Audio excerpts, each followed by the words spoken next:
وہ ہمیشہ میرے سامنے بیٹھ کر میرے ہاتھوں میں ہاتھ ڈال کر کہتی کہ مجھے تم سے بہت محبت ہے،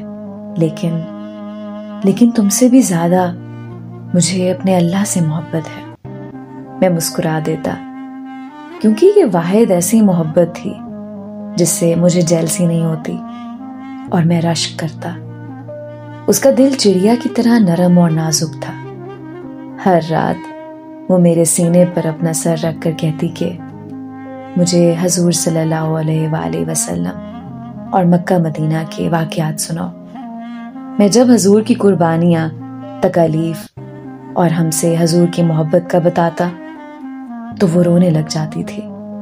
مجھ سے ہمیشہ کہتی کہ مجھے تم سے کچھ نہیں چاہیے، بس میری ایک ہی خواہش ہے کہ میں عمرہ کر لوں اور کعبہ دیکھ لوں۔ میں کہتا، ٹی وی پر جب بھی کعبہ کی فوٹو یا ویڈیو آتی ہے تم تو آنکھیں بند کر دیتی ہو اور کہتی ہو کہ کعبہ کو دیکھنے کی ہمت نہیں ہوتی، تو خاموش ہو جاتی۔ تھوڑے تھوڑے روپے بچا کر اللہ رب العزت نے کرم کیا۔ وہ دن بھی آ گیا جب عمرہ جانے کا بندوبست ہو گیا۔ ایئرپورٹ پہنچتے ہی مجھ سے کہنے لگی، کیا تم مجھ سے راضی ہو؟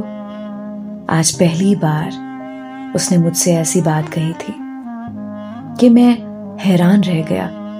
میں نے اس کی طرف دیکھا، اس کا چہرہ آج بہت پرنور تھا اور حجاب میں آج وہ بہت پیاری لگ رہی تھی۔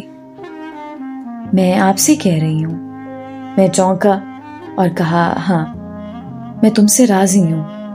تو مسکرانے لگی اور میرا ہاتھ پکڑ کر آسمان کی طرف دیکھ کر کہنے لگی کہ اے میرے اللہ، تو بھی مجھ سے راضی ہو جا۔ سارے سفر میں جہاز سے لے کر جدہ ایئرپورٹ اور ایئرپورٹ سے لے کر ہوٹل تک وہ بالکل خاموش تھی۔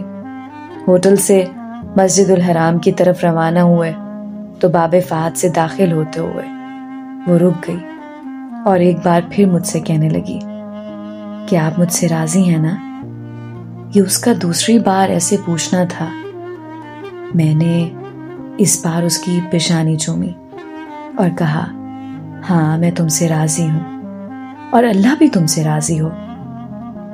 سن کر مسکرانے لگی اور اس بار تو مسکراتے ہوئے کیا ہی خوبصورت لگ رہی تھی کہ حوروں کو بھی اس پر رشک آ جائے۔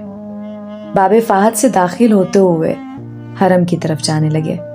دور سے کعبے کا ایک کونا نظر آنے لگا تھا، مگر اس کی نظریں نیچے جھکی ہوئی تھیں۔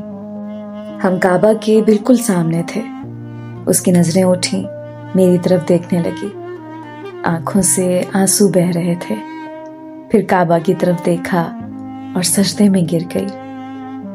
اسے اللہ کی رضا مل گئی تھی، اسے اللہ کی محبت مل گئی تھی۔ اس کی روح جسم کی قید سے آزاد ہو چکی تھی، اس کی روح پرواز کر گئی تھی۔